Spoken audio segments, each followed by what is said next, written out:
Can't sleep? Don't want to sleep? Afraid to sleep? Are the windows closed? Are your doors locked? Did you check your closet? And under your bed? Maybe you should keep a light on in the hallway, just in case. Now settle in. Make yourself comfortable.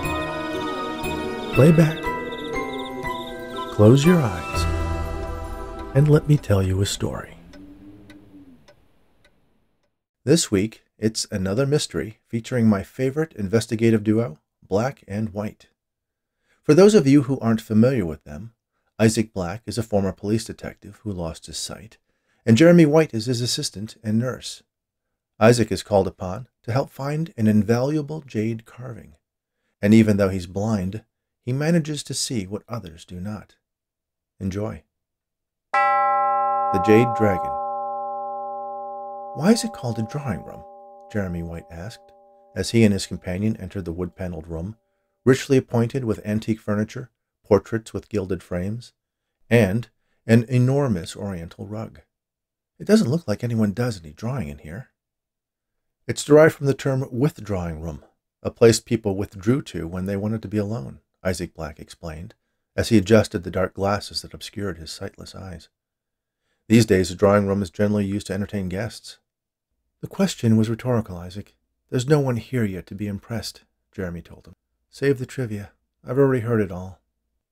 "We didn't know why it was called a drawing room," Isaac pointed out. As the rest of the people from the dinner party filed in, Jeremy described the room to Isaac in a low voice. Isaac's hearing was especially acute, and he took in the information his assistant gave him and built a mental map of the room in his mind. He could also hear the others enter the room engaged in conversations carried over from the dinner table. Once Jeremy had finished giving him the lay of the land, he walked across the room, stopped in front of a cushion-covered sofa, turned around and sat down, adjusting the cushions behind him. The performance had the desired effect. A few of the people in the room muttered, "Did you see that?" and "I thought he was blind." Isaac tried to pick out the sound of his host's voice, David Sorrell. He was the reason Isaac had been invited to this rather exclusive dinner party, by way of another one of the guests, Lydia Rosenblum. She was the president of the Amaranth Foundation for the Deaf and Blind, an organization that provided rehabilitative services for the newly disabled.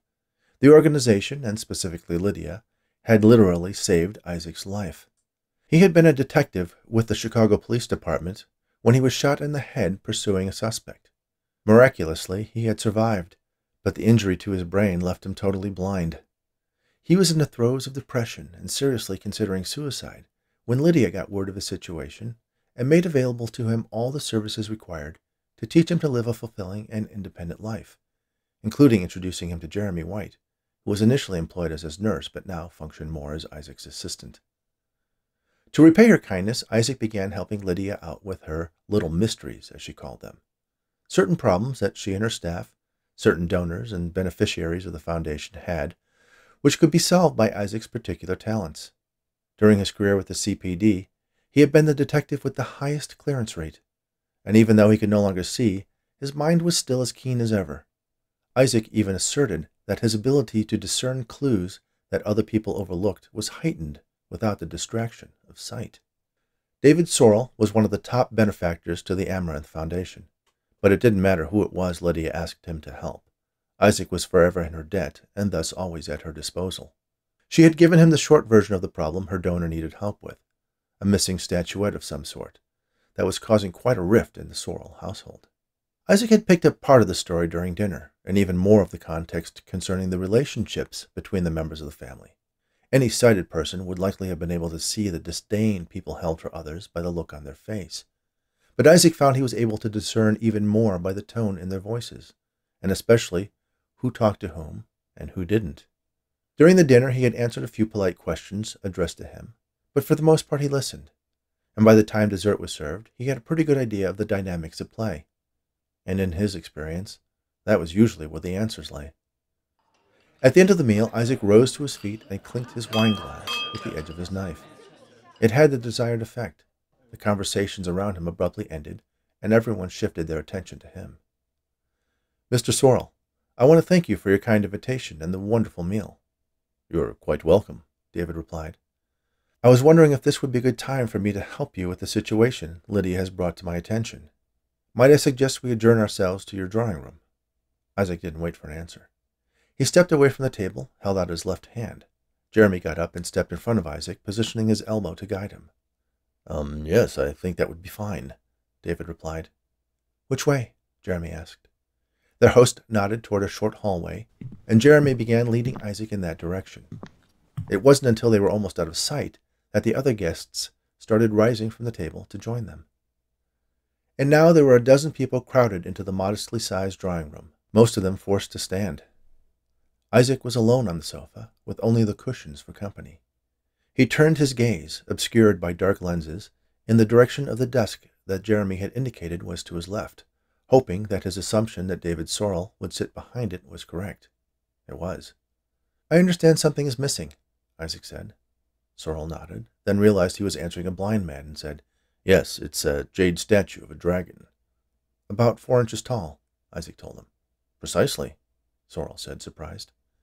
And the last place you saw it? Right here on my desk, he said, pointing, then added, On the far right corner. Isaac nodded. Sorrel went on. While I was having a conversation with my brother, he added disdainfully, about money, of course. The last statement was obviously a dig, as evidenced by the grunt that came from Sorrel's sibling, Peter. Isaac ignored the family drama for now. And when did you notice it was missing? David Sorrel had to think about that one for a moment. It wasn't until the next day, I guess, he admitted. Is this Jade Dragon valuable? Isaac asked. It's priceless, Sorrel stated. It was a gift to my great-grandfather from the Emperor of China. I can understand why you're so upset by its disappearance, Isaac said. He turned to face the direction the indignant grunt from Peter Sorrel had come from earlier. How long have you been living here with your brother? Peter shifted uncomfortably. I came to stay in the family home a month ago. I'm currently making changes in my career and thought it would be a good idea for the children to spend some time with their aunt and uncle, he said. The freeloader lost his job, David translated. The conversation shifted to a well-rehearsed argument between the brothers, with Peter enumerating the generous offers he was considering from various financial firms, while David listed all the failed investments that had left Peter in need of his brother's largesse. Isaac let the conversation play out as he reached out with his left hand and squeezed one of the cushions he was sharing the sofa with, pulling gently on the silk fringe along its edge. The squabble between the Sorrel brothers quickly faded to silence. Isaac cocked his head in different directions, trying to determine what had happened to end the quarrel. Isaac, the cushion, Jeremy said to him softly. He asked. Isaac actually knew exactly what Jeremy was talking about. He had heard Meredith Sorrel, David's wife, bragging to Lydia about her collection of antique cushions in the drawing room, and he wanted to see if his careless handling of them, let alone his presence on the sofa, which was essentially just an exhibit for them, would dominate any other conversations in the room, no matter how intense. It did. Isaac let go of the fringe, gave the cushion a pat, and put his hands in his lap, smiling apologetically. I'm sorry, Mr. Black, Meredith Sorrel said sheepishly. It's just that those cushions are very old. No one usually sits on that sofa. Isaac leaned forward to stand. No, please, Meredith continued. It's all right. Just do be careful. Isaac nodded his understanding and settled back down on the sofa, careful not to scrunch the cushions too much. Auntie, Auntie, came a cry from the doorway, accompanied by the patter of children's feet. 2 children wearing pajamas rushed into the drawing room, a boy and a girl, who looked to be very close in age. Cassie hit me, the boy said. Did not, Cassie replied. Children, you're supposed to be in bed, Peter Sorrel said. Then to the rest of the guests, he added, My apologies. They think they're on holiday. I'm afraid I've been quite indulgent since their mother passed. Meredith bent down to talk to the children. You know you're not supposed to be in here. Go back to your rooms and maybe I'll read you a story when we're done here. Okay, Auntie, Cassie said, the accusations between she and her brother seeming to have been forgotten. They left the room, scampering away just as quickly as they had arrived. Once they were gone, Meredith addressed the room. It's so nice having children in the house. Many of the guests offered statements of agreement. David grumbled from behind his desk. Mrs. Sorrel, Isaac said, why did you hire a new maid this week? Meredith raised a hand to her mouth in surprise. How on earth did you know that? She just started on Tuesday. Did you tell him, Lydia? she asked her guest. How could I have known? Lydia asked back. Jeremy sighed. This was the part where Isaac got to show off, listing the tiny observations he made during the course of the evening that led to the conclusion that Meredith Sorrell had hired a new maid. It was something Jeremy had seen 100 times before, so he was quite immune to being impressed by it. You had to correct her several times during the dinner service. She obviously doesn't know all of your preferences yet, like an experienced maid would. From what little I heard her speak, she accidentally used the wrong name. I assume she was still used to addressing her former employer. And when you greeted your guests at the beginning of the evening, you apologized to several of them that you couldn't find a photo of your recent vacation that you wanted to show them. I'm guessing she might have placed it in an unfamiliar location after dusting. That is remarkable, one of the other women said. I told you he was special, Lydia Rosenblum added proudly. I assume your last maid had to leave suddenly because of an illness in her family. All right, how did you know that? David asked. I know for a fact we haven't told anyone why Alice had to leave. Her mother is undergoing chemotherapy, and she decided she needed to go take care of her. Because the only suspect you have for the disappearance of your statue is your brother. If it had been the recently replaced maid, I wouldn't be here. So it must have been a personal matter of grave circumstance that called her away, Isaac answered. In other words, he guessed, Jeremy said. Quite an outstanding guess, a man leaning against the far wall, nursing a glass of whiskey, said. I assume you conducted a thorough search of the house, Isaac said, returning the conversation to the subject at hand. Yes, indeed. We've been over every inch of this house, David said, exhausted at just the idea of it. Alice looked everywhere before she left, and Irene did the same since she's arrived. Fresh set of eyes, you know. He looked over at Peter. I haven't been allowed to search my brother's rooms, though. I searched them, Peter answered. Yes, so you say. Is one of those supposed job offers you have guarding a henhouse? Careful with your slander, brother. I did not steal the statue, although I don't remember Father leaving it explicitly to you in his will. Father wouldn't have trusted you with his used socks, David declared. David, Peter, Meredith said. Her words immediately silenced them as effectively as Isaac's transgression of fondling the cushions had earlier. I believe you, Mr. Sorrell, Isaac said, directing his sightless gaze at Peter. You did not steal the Jade Dragon. How can you possibly know that? David asked. You've been here all of 2 hours. You don't know him the way I do. Because, Isaac said simply, I know exactly where it is. You do? Meredith Sorrell asked. Isaac nodded. Everyone waited with anticipation. Don't expect him to just say where it is, Jeremy cautioned everyone. We're not going to get out of here that easy. I don't understand, Peter said. You come into this house, having met everyone for the first time this evening, not being able to see a thing, if Mrs. Rosenbaum is to be believed, and you say you know where the Jade Dragon is? That's right, Isaac said. Well, as appreciative as I am for your belief in my innocence, I'm afraid I cannot return the favor. I don't for a second believe you know where it is. There's no way you could know. Isaac answered by reaching under his leg and pulling out the Jade Dragon, holding it up for all to see. Some of the guests actually applauded, as if it was a performance. Jeremy rolled his eyes, knowing the reaction would only serve to further inflate Isaac's overblown ego. How in God's name did you find that? Where? When? David asked, utterly surprised. It was rather simple, Isaac said. Jeremy knew from Isaac's point of view that was true, and once he explained himself, everyone else would wonder how they had missed his obvious deductions. But at the moment, Jeremy was as lost as the rest of the dinner guests. I knew 3 things coming here tonight. 1, that something of great value was missing. 2, that every effort had been made to find it before Lydia engaged my help. And 3, since it hadn't been found, it must be somewhere no one had looked. Of course it was somewhere no one had looked, Jeremy said. Otherwise we wouldn't be here. Precisely. I don't understand, Meredith said, confused. We've only been talking about it for the last few minutes. I can't for the life of me figure out when you could have deduced where it was, let alone find it and be holding it in your hand. You gave me the answer, Mrs. Sorrell, Isaac replied. I did? She asked. During dinner I heard Lydia ask you about the cushions. You were very proud of them, and even mentioned how you personally carefully clean them yourself. I assume to make sure they aren't damaged. Yes, that's right. And I further assume your maid Alice, and now Irene, were instructed to leave them out of any cleaning routine they did. In fact, I wouldn't be surprised to learn that they weren't allowed to touch them under any circumstances. I sincerely apologize for my actions earlier when I did so. I had to confirm my theory. What theory is that? David asked. That the criminals were someone living in this house. Criminals? Whatever do you mean? Meredith asked. You said it wasn't Peter, and I know it wasn't myself or David. Jeremy was the first one to catch up to Isaac. The children, he said, frustrated he hadn't seen it earlier. They were also a topic of conversation at dinner, Isaac explained. You expressed how delighted you are by their presence, Mrs. Sorrel. But the children know not to play in the drawing room, she insisted. Exactly, Isaac said. I don't know about you, but when I was a kid, telling me not to do something was a surefire way to get me to do it.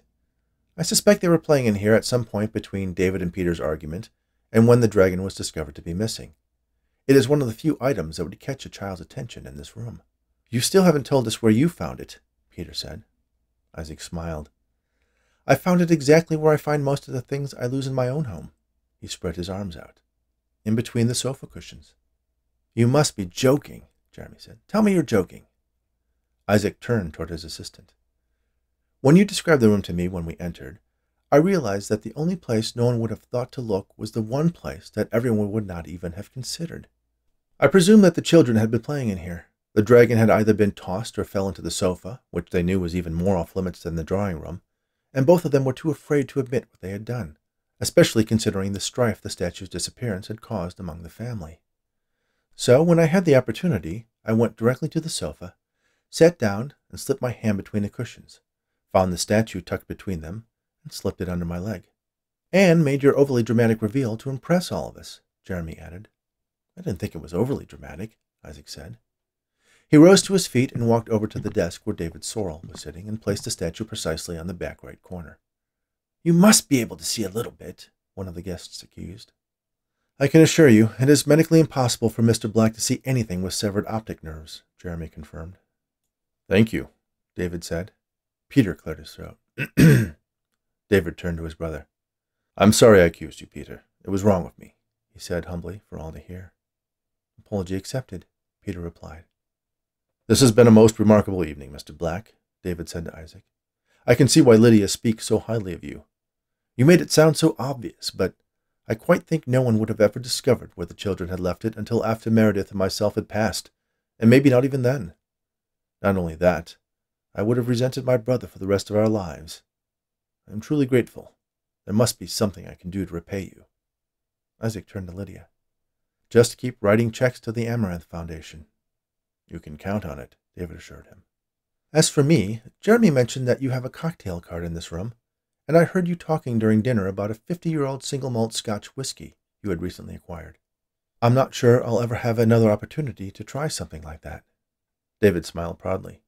He rose from his leather chair and crossed to the cocktail cart, where he picked up the ornate bottle of the Belvany Scotch, pulled out the cork, and poured a couple ounces into a crystal glass. Ice? He asked. Is that a trick question? Isaac asked back. I'll take it neat.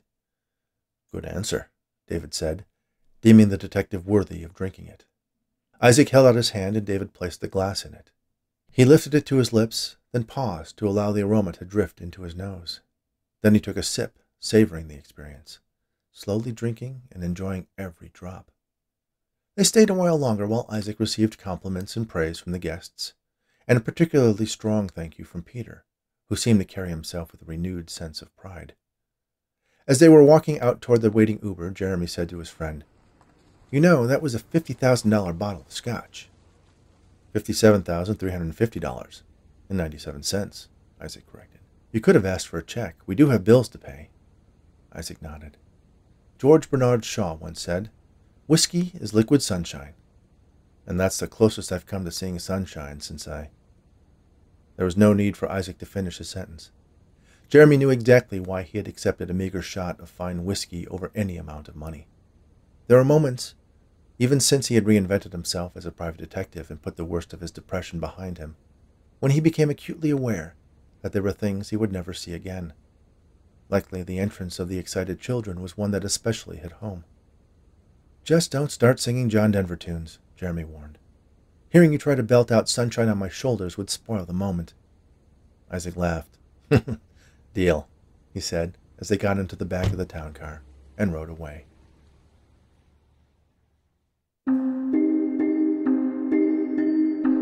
Thank you for listening to the Jade Dragon, written especially for the Bedtime Stories for Insomniacs fiction podcast by Rich Hosek. Please remember to subscribe on your favorite podcast app, rate us on Apple, Spotify, and Audible, and share these stories, as well as the unabridged audiobook versions of my novels, with anyone you know who enjoys audio fiction. Be sure to visit bedtimestories.studio, where you can sign up for our Insomniacs Snoozeletter to be notified of new episodes and exclusive offers, and get a free bookmark. You can visit richhosick.com to learn more about the host of Bedtime Stories for Insomniacs. Thanks again, and all the very best.